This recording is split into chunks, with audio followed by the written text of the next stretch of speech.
Telecom অপারেটরদের সঙ্গে বৈঠকের পর মোবাইল ইন্টারনেট খুলে দেওয়ার বিষয়ে কাল সিদ্ধান্ত হবে, এমনটাই জানিয়েছেন ডাক, টেলিযোগাযোগ, আইসিটি প্রতিমন্ত্রী জুনায়েদ আহমেদ পলক। তিনি বলেন, ধ্বংসযজ্ঞের ফলে ইন্টারনেট সেবা ব্যাহত হয়েছে।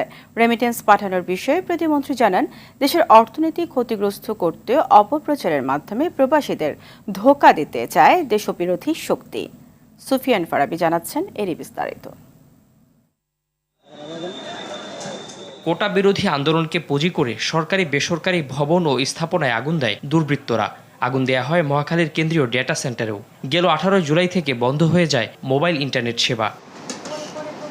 পুড়ে যাওয়া যন্ত্রাংশ মেরামত করে 24 জুলাই থেকে স্বল্প পরিসরে ব্রডব্যান্ড ইন্টারনেট সেবা চালু হয়। এখনও বন্ধ মোবাইল ইন্টারনেট সেবা। অর্থনৈতিক লেনদেন সচল রাখতে মোবাইল ইন্টারনেট সেবা দ্রুত চালু করতে সব ধরনের প্রচেষ্টা অব্যাহত রেখেছে সরকার। 3টা ডেটা সেন্টারে যে ইন্টারনেট যে কানেকশন, সেই ফাইবার অপটিক্যাল কেবলগুলো রিডান্ডেন্সি সহ পুড়িয়ে দিয়েছে।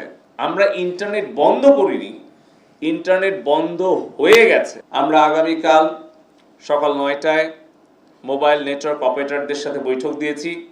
সেই বৈঠকে আলোচনা সাপেক্ষে আমরা যত দ্রুত সম্ভব আমরা চেষ্টা করছি আগামীকাল পরশুর মধ্যেই তাদের সাথে আলোচনা করে আমরা মোবাইল ব্রডব্যান্ডটাও 4G নেটওয়ার্কটাও আমরা উন্মুক্ত করে দিব।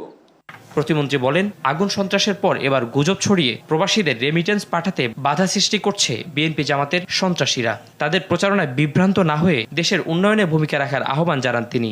রেমিটেন্স আপনারা যদি বাংলাদেশে 6 মাস না পাঠান বা আপনারা যদি বৈধ পথে না পাঠান, এই ক্ষতিটা কার হবে?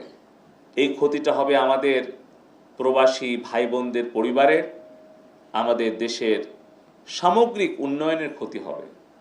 তাই এই অপপ্রচারগুলো আমাদের প্রতিরোধ করার জন্য সবাইকে ঐক্যবদ্ধ হয়ে কাজ করতে হবে।